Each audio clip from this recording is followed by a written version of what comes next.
Hello everyone, this is Ketish here. In this video, I'm going to go through the AQA 2023 Combined Science Physics Paper 2 Foundation Tier. Question number 4 is on the topic on waves. Sound waves are longitudinal waves. Figure 9 shows the sound waves. So all these dots are representing air particles, which naturally we can't actually see. So complete that label in figure 9. So what is this area where all the particles are closer together, and what do you call this area where the particles are spread out? So the area where you get all the particles are close together is called compression. So this is compression.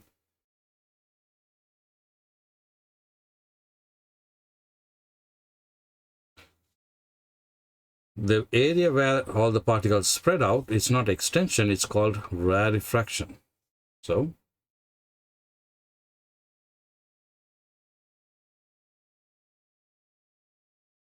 compression and rarefaction. Which of the following is true for longitudinal waves? Longitudinal waves transfer charge. No, they don't. Longitudinal waves transfer energy. In fact, all waves transfer energy. That's true. Longitudinal waves transfer matter. No, they don't. So it's the second option. Remember, there are two types of waves. Here they mentioned longitudinal waves. There's also transverse waves as well. Figure 10 shows a device a farmer uses to scare away birds. So it looks like a long tube, right? The device emits a very loud sound. The farmer measures the sound emitted by the device at different distances from the device. Now, if you are a student of London Design and Engineering, because we are very close to the airport, you'll hear in the morning in the runway, there's usually a vehicle making a funny noise, and that's usually to scare away the birds. If you haven't noticed it, next time pay attention to what they're actually doing. So they are actually, you could use sound waves to scare away birds. Here a farmer is using sound waves. The device emits a very loud sound. The farmer measures the sound emitted by the device at different distances from the device. Figure 11 shows a visual display of the sound waves at different distances from the device. Sound waves are drawn to the same scale. Which property of the wave changes between 80 and 200 meters? So what's actually changing? Well, that's the start of the wave and that's the end of one wave. So here in this first diagram, you can see there's two waves. A wave is basically when the line goes up and down to complete one loop, and then the second loop here. So again, in the second diagram is also showing two waves. So what is different? What's different is actually the height of the wave from this middle line. The height of the wave from the middle line is called the amplitude. Frequency is the number of waves. There's only two waves in both diagrams. Period is how many waves are there in 1 second. They haven't given you the time on the x-axis here.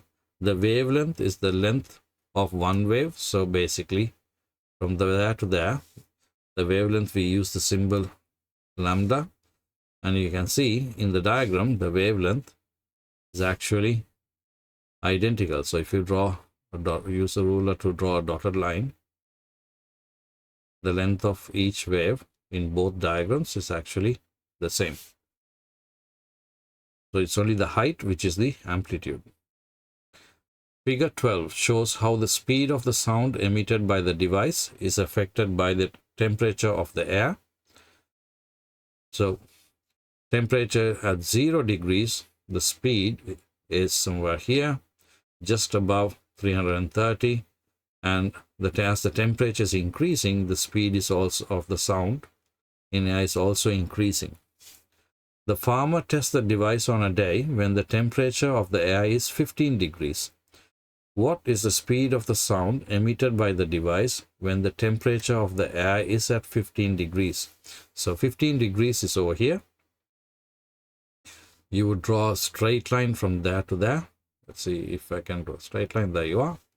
And then you would draw a straight line from there to there, which is 340 meters per second.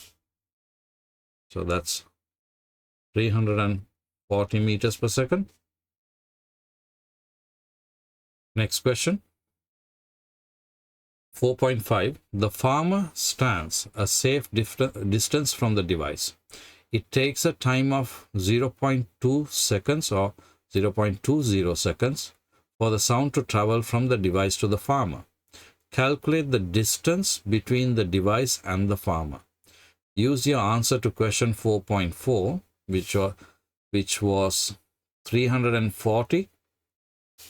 Right, so we got 340 as the answer from above, and the equation distance equals the speed, which is 340 multiplied by the time they have given us is 0.20. Again, let's bring up the calculator. 340 multiplied by 0.20. Okay, that's giving me an error. Why is that? Okay, let's try it again. 340 multiplied by 0.20. That's 68. So that's 68 meters. 68. Now, if you had a totally different answer for 4.4, but if you still use that same answer, let's say instead of 340, for some reason you wrote it as 240, and if you use your answer from above to multiply it by 0.2, and you get a totally different answer, you'll still get that 2 marks, because they're not going to penalize you twice in a question. Explain how the time taken for the sound to reach the farmer is affected by the temperature of the air. Use figure 12. So what they're asking is, what is happening to the time taken for the sound to reach the farmer? How is that linked to the temperature? So as the temperature increases, right, the speed is also increasing. If the speed increases, will it take less or more time for the sound to actually reach the farmer? Well, if the speed is increasing, then it will take less time. Here's where most students would actually make the mistake, right? So as temperature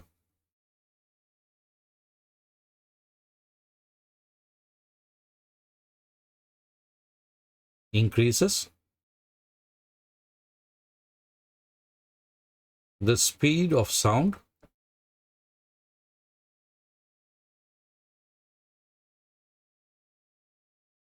also increases. That's going to give you 1 mark, right? Which means, right, or this means the time taken for sound to reach the farmer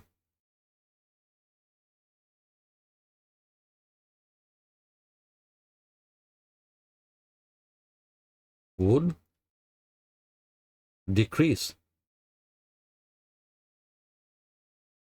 because the sound is traveling faster. It will take less time, or you'd say it will be less. That brings us to the end of question number 4, and I will see you in question number 5.